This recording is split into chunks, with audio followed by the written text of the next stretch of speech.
Hola y sean bienvenidos a este programa al que denominamos Vivo Consciente. Quien les habla, Mariano Duro en la conducción, y me acompaña mi querido amigo, el maestro Sadeva Dharmanath. Namaste, maestro. Namaste, Mariano, muchas gracias y a todos por acompañarnos en un programa más para conocer la visión yógica.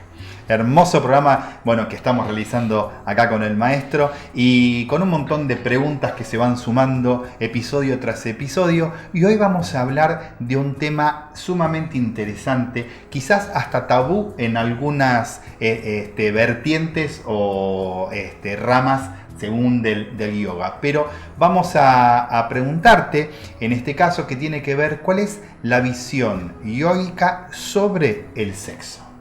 La visión yógica sobre la sexualidad, el sexo. Está muy bien, porque cuando nosotros estudiamos todos los aspectos de la vida, el estudiar el ser humano con todos los aspectos de la vida quiere decir que el ser humano tiene una forma para despertarse o para dormirse, tiene una forma de comer, tiene una forma de ir al baño, tiene una forma de tener relaciones sexuales, tiene una forma de trabajar, tiene muchas aristas. Hoy toca esta, que para nosotros no es ni más importante ni menos importante. Pero sí, si vivimos en una sociedad y somos individuos que vamos transitando esta humanidad, en algún momento nos vamos a relacionar con esta energía. Entonces, ¿cuál es la visión yógica? Miren, hay una analogía muy simple. Nosotros comparamos la sexualidad con la alimentación. Exactamente igual. Entonces, si nosotros preguntamos el dharma, que quiere decir el sentido de los alimentos, de comer, ¿cuál es? Y lo pensamos un poco, piénsenlo en sus casas, ¿para qué comen? O sea, ¿para qué comemos? Y normalmente va a haber dos respuestas. Comemos, van a decir algunos, para nutrirnos, porque nuestro cuerpo necesita nutrirse, necesita ese combustible, pero ¿saben qué? Eso es correcto, pero también comemos por placer. O siempre comen pensando en los nutrientes. De ninguna manera. Todo el tiempo pensamos en lo mismo cuando te comes un chocolate, lo comes por absolutamente placer. Exactamente, porque no, si alguien podría argumentar que en pequeñas dosis sirve que produce serotonina y ayuda a algún fin terapéutico, pero lo elegí por placer. O sea que en la diaria va a haber veces que también puede ser que vos decís, bueno, voy a comer ciertos alimentos más naturales y orgánicos que quizás también disfrutes, pero muchas veces gana comer por el placer por sobre la nutrición. Pero claramente están estos dos aspectos. El aspecto de la nutrición o el dharma del alimento como nutrición y el dharma del alimento como placer. No podemos plantear cuál de estos es más importante o cuál de estos es mejor, porque están los dos. O sea, vos a lo largo de tu vida en algún momento tenés que comer por nutrición, porque te vas a terminar enfermando de tanto comer cosas o qué es lo que comas o los excesos de lo que no deberías comer. Y entonces deberías también comer por disfrute, porque no vas a estar siempre comiendo cosas que quizás no disfrutes de comerlas solo por la salud. O sea que las dos cosas están ahí. Hecho este ejemplo, ahora pasamos a la sexualidad y es exactamente igual. Si pensamos por un momento cuál es el dharma, el sentido biológico de la sexualidad, también lo vamos a encontrar dual. Vamos a encontrar que claramente la ingeniería biológica de la naturaleza diseñó nuestros cuerpos humanos para la procreación. Eso está claro. De hecho, cuando hablas de un masculino y un femenino, están diseñados por esta ingeniería biológica para ensamblarse y para poder generar la vida. O sea que eso no podemos discutir, que es un dharma biológico. O sea, tenés relaciones sexuales para la procreación, para la perpetuación de la especie. Pero no podemos decir que sea el único. También tenemos relaciones sexuales por placer. Y hay tantos argumentos desde la ingeniería biológica que dicen que es para procrear, como también que dicen que es para placer. Porque si nosotros analizamos las áreas del cerebro destinadas al disfrute, la sexualidad ocupa casi la totalidad, entre un 70% más o menos de tu cerebro en las áreas del placer están dedicadas al placer sexual. Por eso algunos han postulado su hipótesis sobre la visión humana de que básicamente el humano es un ser sexual. Piensen los pensamientos, las teorías de Freud y otros, que la sexualidad es casi un punto de partida para entender al humano. Entonces, el otro 30% de las áreas del disfrute se van a distribuir entre todos los otros tipos de placer. El placer de la comida, que es el segundo muy fuerte, el placer de escuchar buena música, el placer de hacer lo que te gusta, tu pasión. Hay muchas cosas que te van a producir placer, pero indiscutiblemente la sexualidad es una de las cosas que más placer va a producir al humano. Entonces podríamos decir que por la ingeniería biológica, más allá de todo ideal propio, de toda cuestión filosófica, hay una cuestión biológica.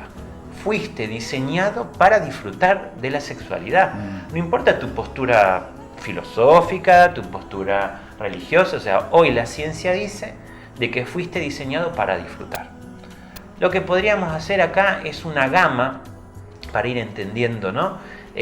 Podemos plantear de que por las áreas del cerebro la sexualidad o el disfrute sexual, o lo que se puede entender como el placer derivado de la sexualidad, está muy intenso porque tiene muchas áreas especializadas y podés hacer una polaridad de que cuál es el placer más suave, la comodidad. Entonces vos tenés en un extremo la comodidad de, por ejemplo, ahora estar en el estudio con la temperatura justa, la luz justa, la silla cómoda. Todo eso es la comodidad, es el placer, el confort, es el placer más suave. Y el placer derivado de la sexualidad sería el más intenso cerebralmente hablando. Ok. Pero toda es la gama del disfrute. Okay. ¿Está bien? Entonces nos encontramos acá con dos dharmas. El dharma de la procreación y el dharma del disfrute. Los dos son igual de importantes. Nosotros no vamos a buscar una postura a ver cuál es más importante de los dos. ¿Cómo estamos con el tiempo? Lo dejamos para el siguiente bloque. Para el próximo bloque. En el siguiente bloque vamos a debatir sobre cómo es la relación entre estos. Impecable. Pausa cortita, gente. No se desconecten, que ya volvemos. Vamos a aprender a diseñar las prácticas de Hatha Yoga para trabajar diferentes objetivos. Objetivos que son más físicos, más sutiles. Aprendemos sobre la energía, armonizar chakras. Y cada clase tiene un montón de elementos como mantras, yantras, swaras, pranayamas. Y vamos a aprender una coherencia para diseñar las mismas. Vamos a aprender la doctrina del karma, qué es el dharma. La podés hacer 100% virtual desde tu casa, si no tenés una sede cercana a tu domicilio, o semipresencial, donde vas a tener el apoyo de una plataforma virtual donde ver videos, descargar material teórico y además incluidas las clases prácticas semanales, una clase de tutoría donde sacarte todas las dudas de los trabajos prácticos y la experiencia de un retiro espiritual mensual.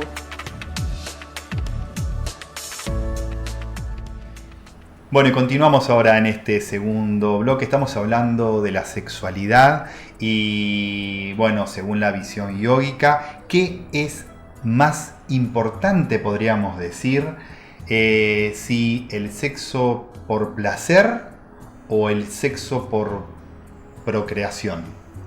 Depende del objetivo que tengas. Ajá. Si tu objetivo es la procreación, va a ser la procreación, y si tu objetivo es el placer, va a ser el placer. Okay. Ahora, ¿cuál está bien o cuál está mal? No, depende de tus objetivos.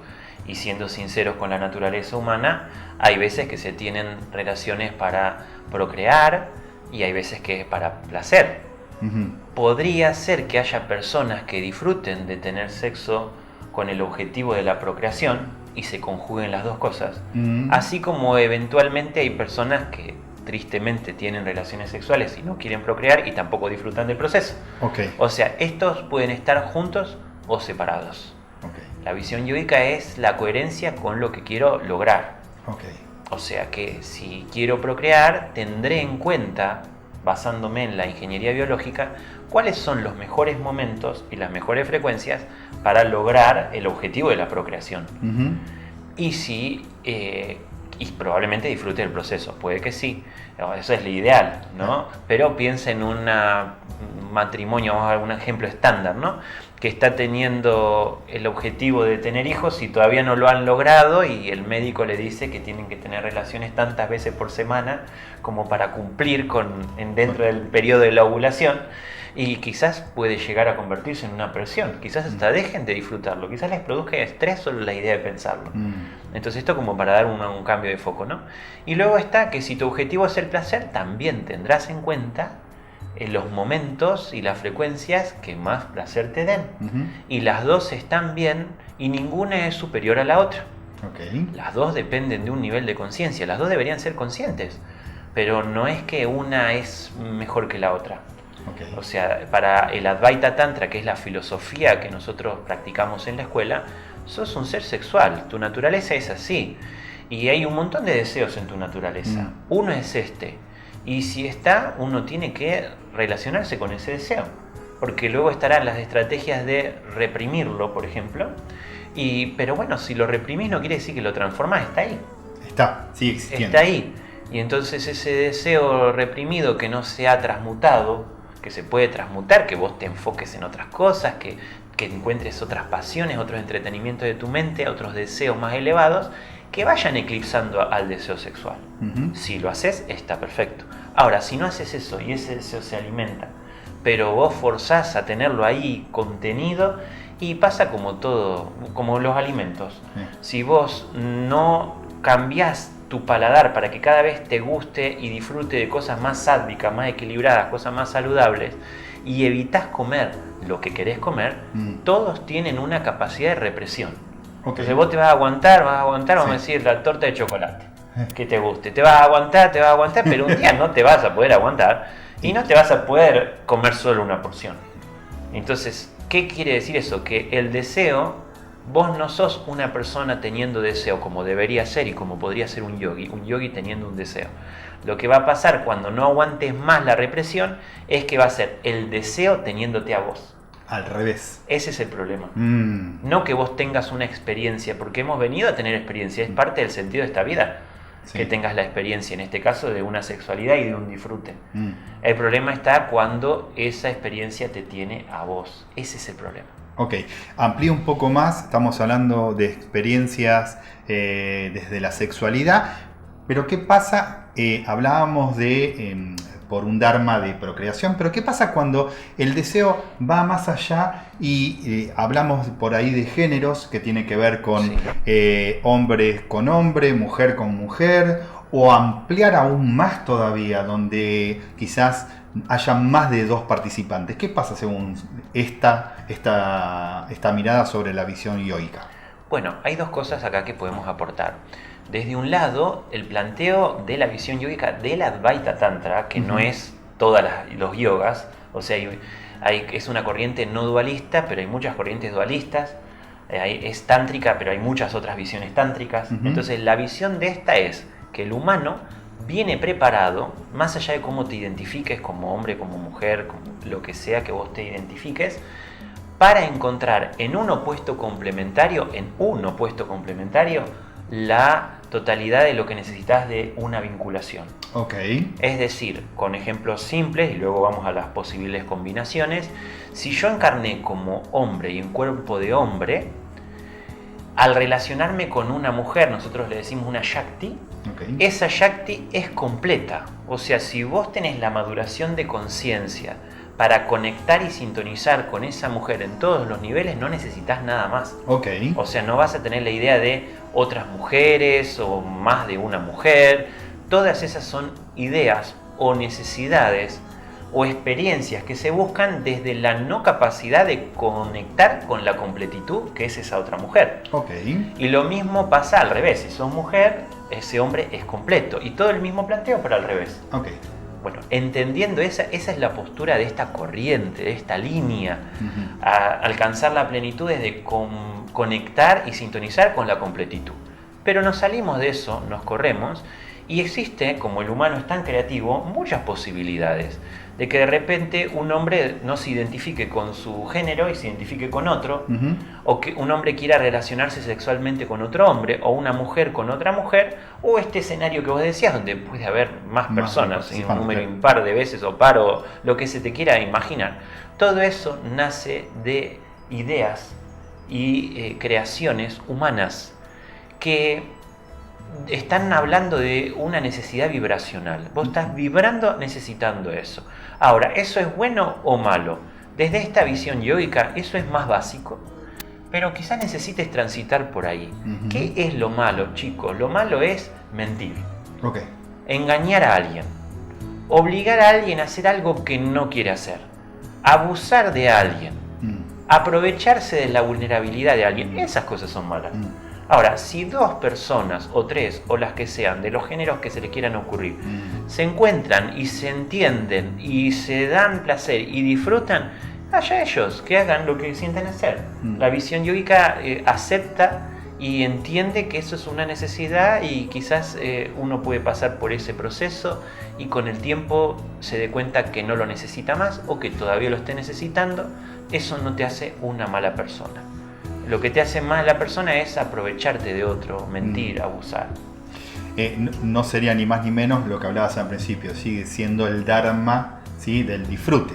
Exacto, y si vos construís, vos construís que tu disfrute de llevarlo más allá tiene que ver con experimentar con otra persona o con más de una persona o con el mismo sexo, y es lo que vos estás necesitando.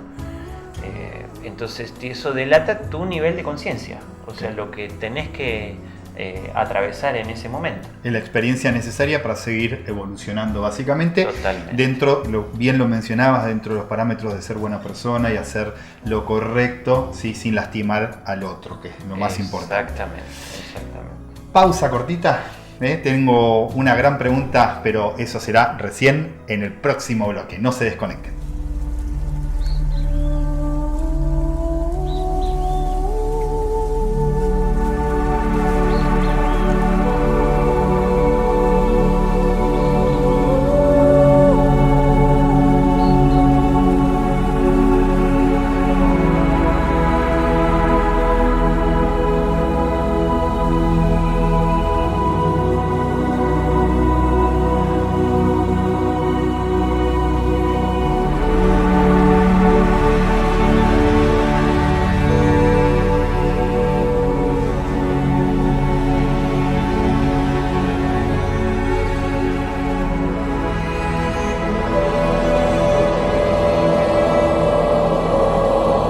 Esta edición número 21 sea un recordatorio de todo lo que hemos construido juntos y de todo lo que aún por venir. Bienvenidos al Retiro Internacional de Yoga y Meditación 2022, edición número 21.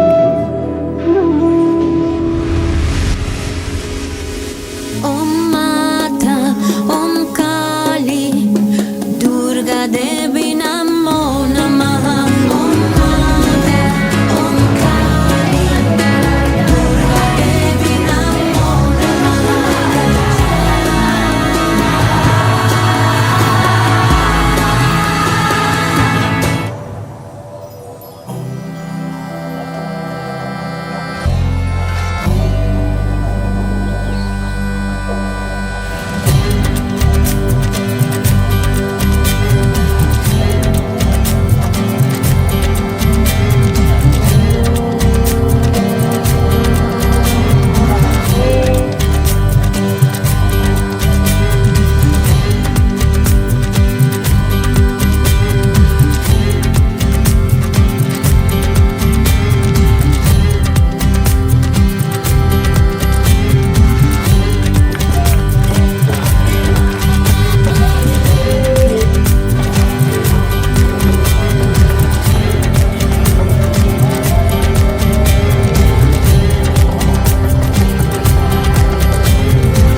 Y continuamos en este último bloque. Estamos hablando de la sexualidad según la visión yoica. Y te voy a preguntar, maestro Sadeva, dentro de lo que venimos charlando, ¿la palabra tantra también involucra al yoga?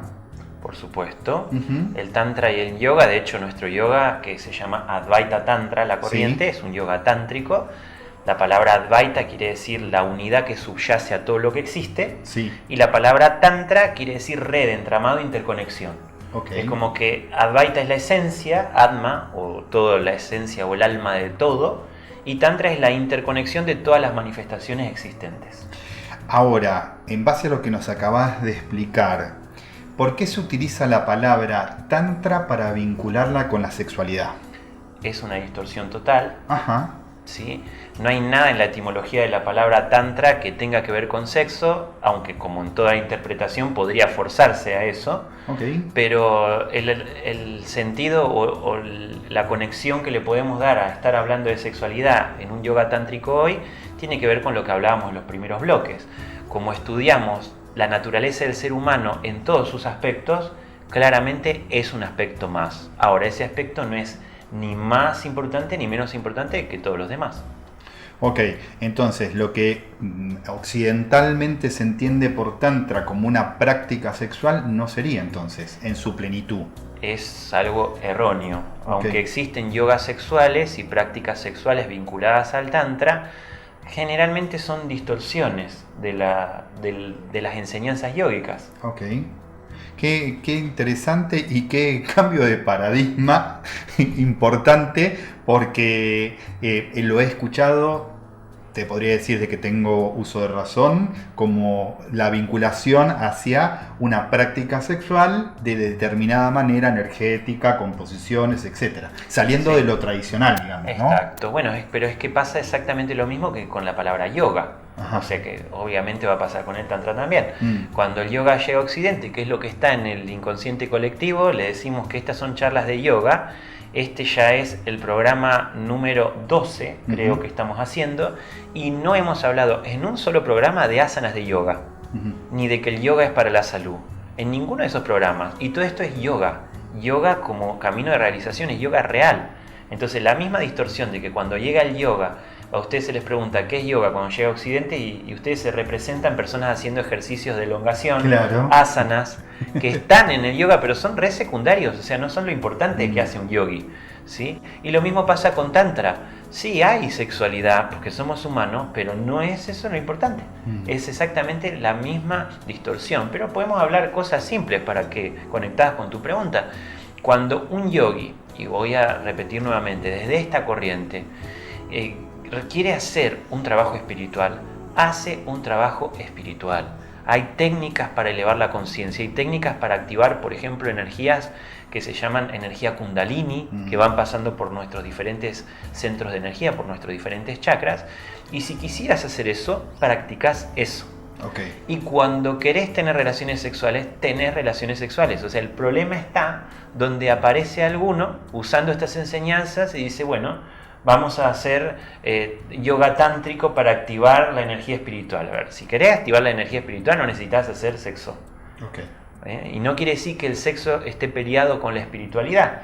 Cualquier cosa que vos hagas, comer, trabajar, ir al baño, tener sexo, lo que se te puede ocurrir, hacer un viaje, desde la experiencia de soy un ser haciendo de, lo podés espiritualizar. O sea, si vos estás teniendo relaciones sexuales, sosteniendo la conciencia de que sos un ser que hace esa experiencia, estás haciendo una práctica espiritual también. Simple, es una técnica simple, pero luego no es que hay posturas que vos digas, bueno, haces esta postura y entonces estás haciendo algo tántrico espiritual para elevar tu energía. Todo lo que son posturas son variables creativas que nacen de la necesidad de tener diferentes tipos de experiencias de disfrute.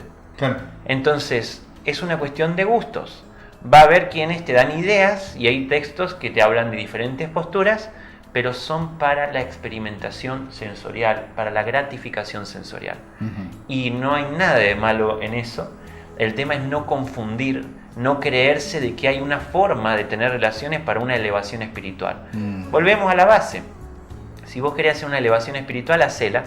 Si querés tener relaciones sexuales, tenelas.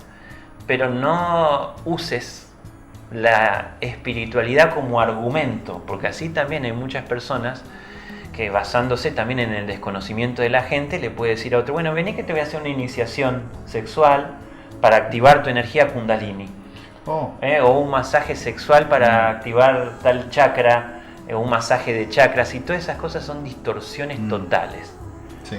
O sea, si vos tenés claro esto, después en tu compartir con quien elijas compartir, disfrutá lo que quieras disfrutar, pero no te autoengañes, y menos engañar a otro.